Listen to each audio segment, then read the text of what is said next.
5 തലമുറകളായി നിങ്ങൾക്കൊപ്പം PRS hospital.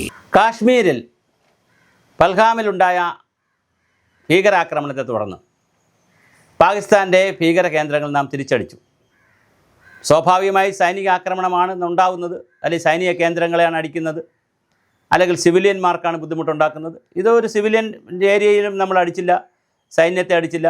മറ്റ് ചില സ്ട്രാറ്റജിക് ആയിട്ടുള്ള നിലപാടുകളും മൂവ്മെൻറ്റുകളും ഒക്കെയാണ് ഭാരതം കൈക്കൊണ്ടത്. അതിന് ലോകത്തിൻ്റെ ഒരു വലിയ കയ്യടി കിട്ടുകയും ചെയ്തു. മാത്രമല്ല, ഇന്ത്യയിലെ എല്ലാ രാഷ്ട്രീയ പ്രസ്ഥാനങ്ങളും അതിനെ അംഗീകരിക്കുകയും ചെയ്തു.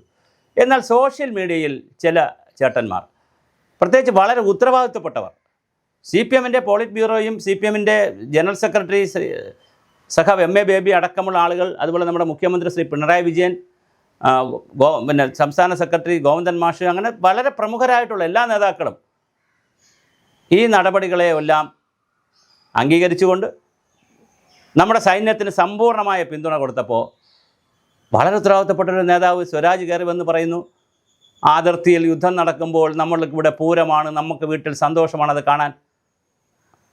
മിസ്റ്റർ സുരാജ്, ഒരാളിനും യുദ്ധം ഒരു സന്തോഷമല്ല.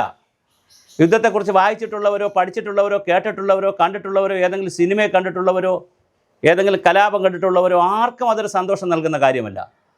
പക്ഷേ എന്തുകൊണ്ട് എന്നിട്ട് യുദ്ധം വേണമെന്ന് പലരും സോഷ്യൽ മീഡിയ ഹാൻഡിലുകളിൽ അടിക്കുന്നു. ഒരുപക്ഷെ സംഘപരിവാറുകാരായിരിക്കും, അല്ലെങ്കിൽ കോൺഗ്രസ്സുകാരായിരിക്കും, ചിലപ്പോൾ ചില കമ്മ്യൂണിസ്റ്റുകാരായിരിക്കും, ചില സ്വതന്ത്ര വ്യക്തികളായിരിക്കും, ഒരു രാഷ്ട്രീയമില്ലാത്തവർ. അവരൊക്കെ ചിലപ്പോൾ കയറി പറയും, ഇപ്പോൾ യുദ്ധം ചെയ്യണം, പാകിസ്ഥാനെ ഇപ്പോൾ കടത്തണമെന്നൊക്കെ പറയും. അതൊരു രാജ്യസ്നേഹത്തിൻ്റെ ഭാഗമായും നമ്മുടെ രാജ്യത്തെ ആളുകളെ അടിച്ചതിൻ്റെ ഭാഗമായിട്ടുള്ള ഒരു പ്രശ്നത്തിൽ പറയുന്നതാണ്. കഴിഞ്ഞ 30 വർഷമായിട്ട് ഭീകരപ്രവർത്തനം അവർ നടത്തിക്കൊണ്ടിരിക്കുകയാണ്. അതിനു മുമ്പ് യുദ്ധം നടത്തി ഇന്ത്യയുമായി. അതുപോട്ടെ, ഭീകരപ്രവർത്തനം നടത്തുന്നു.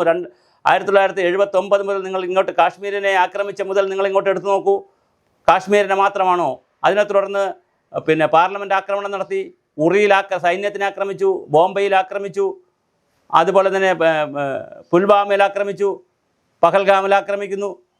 കൃത്യമായി നിശ്ചിത ഇടവേളകളിൽ 2-3 വർഷം കൂടുമ്പോൾ, അല്ലെങ്കിൽ 4-5 വർഷം കൂടുമ്പോൾ വളരെ കൃത്യമായി ഭാരതത്തിൽ ഇന്ത്യയുടെ വിവിധ ഭാഗങ്ങളിൽ ഭീകരാക്രമണം നടത്തുന്നു. ഭീകരരെ കൊണ്ട്, ലഷ്കർ തൊയ്ബയെ പോലുള്ള, അൽ ഖ്വയ്ദയെ പോലുള്ള ഭീകര പ്രസ്ഥാനങ്ങളെ കൊണ്ട് ഇവിടെ ഭീകരാക്രമണം നടത്തുന്നു.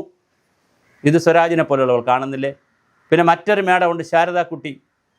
ഇവർ രണ്ടുപേരുടെയും ഓരോ കാലഘട്ടത്തിലെ വീഡിയോസും അല്ലെങ്കിൽ പോസ്റ്റ് കണ്ടാൽ ശരിക്കും അവരാണ് സമാധാനത്തിൻ്റെ വെള്ളരി പ്രാവുകളും തോന്നും. ബാക്കി എല്ലാവരും ഭീകരരും യുദ്ധ കൊതിയന്മാരും യുദ്ധവെറിയന്മാരുമാണ്.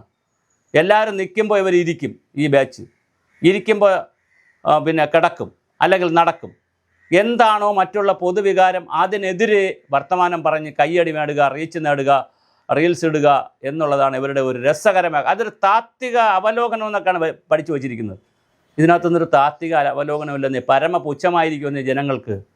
തൻ്റെ രാജ്യത്തിലെ വന്ന് വിദേശത്തുള്ള ആളുകൾ വന്ന്, വിദേശ രാജ്യത്തിലെ തീവ്രവാദികൾ വന്ന് ജാതി നോക്കി, മതം നോക്കി, കലീമ ചൊല്ലാൻ പറഞ്ഞു, സുന്നത്ത് ചെയ്തിട്ടുണ്ടോ എന്ന് നോക്കി, ഭർത്താക്കന്മാരെ കൊല്ലുന്നു, അച്ഛന്മാരെ കൊല്ലുന്നു, പുരുഷന്മാരെ കൊല്ലുന്നു, ഭാര്യമാരും മക്കളും ഒക്കെ ചോദിക്കുമ്പോൾ അവരുടെ സിന്ദൂരത്തെ, മംഗല്യപ്പൊട്ടിനെ അഴിക്കുന്നു. മോദിയോട് ചെന്ന് പറയാൻ പറയുന്നു, ഞങ്ങൾ ഹിന്ദുക്കളെ മാത്രമേ കൊല്ലുള്ളൂ എന്ന് പറയുന്നു, മുസ്ലിങ്ങളെ കൊല്ലില്ല എന്ന് പറയുന്നു, ഇത് ഞങ്ങളുടെ രാജ്യമെന്ന് പറയുന്നു. ഇതെല്ലാം പറയുമ്പോൾ കിടന്നുറങ്ങുന്നത് എങ്ങനെയാന്നേ? ഈ സ്വരാജായാലും ശാരദക്കുട്ടിയായാലും വീട്ടിൽ കിടന്നുറങ്ങുന്നത് എങ്ങനെയാന്നേ?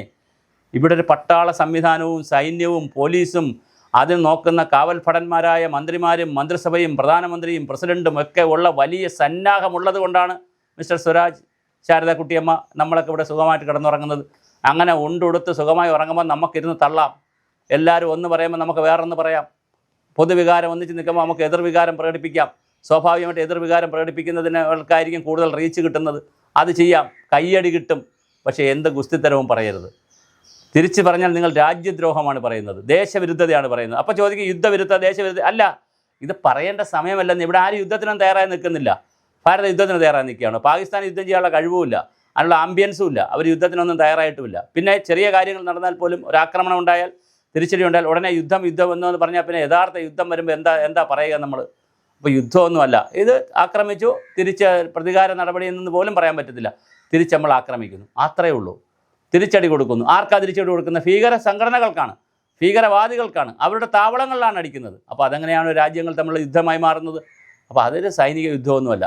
അപ്പോൾ ഇത് അങ്ങനെ പറയും, ആളുകൾ പറയും, അവരുടെ വികാരം കൊണ്ട് പറയും, അയ്യോ യുദ്ധം ചെയ്യണം, ഇപ്പം തന്നെ പാകിസ്ഥാനെ റെഡിയാക്കണം, അത് ഭൂപടത്തിൽ നിന്ന് പാകിസ്ഥാനെ ഇല്ലാതാക്കണം, പാകിസ്ഥാൻ ശരിയല്ല, പാകിസ്ഥാൻ യുദ്ധം ചെയ്യണം എന്നൊക്കെ ആളുകൾ പറയും. അതൊരു വികാരത്തിൽ പറയുന്നതാണ്.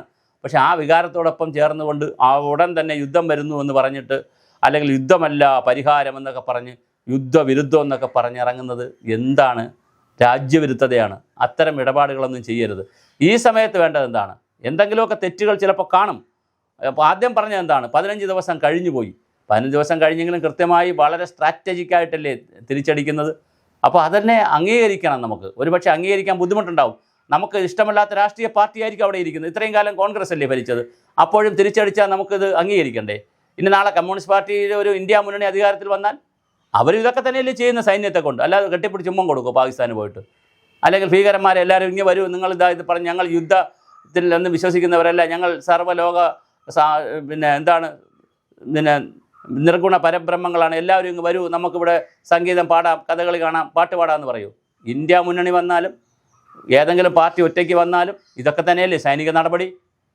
അപ്പം അതിനെ അംഗീകരിക്കുകയും അതിനെ പ്രോത്സാഹിപ്പിക്കുകയും അതിന് സഹായമായ മെസ്സേജുകൾ കൊടുക്കുകയും ചെയ്യുന്നതിന് പകരം നമുക്ക് തോന്നുന്ന ഇഷ്ടപ്പെട്ട കയ്യടി കിട്ടാൻ വേണ്ടി എല്ലാവരും നേരെ പോകുമ്പം കണ്ണിറക്കി കാണിക്കുന്ന വളഞ്ഞു പോകുന്നൊരു സമീപനം സ്വരാജ്യമാർക്കുമുണ്ട്, ഈ ശാരദ കുട്ടിക്കുമുണ്ട്. അങ്ങനെ കുറച്ച് പേരിവിടെ കിടപ്പുണ്ട്.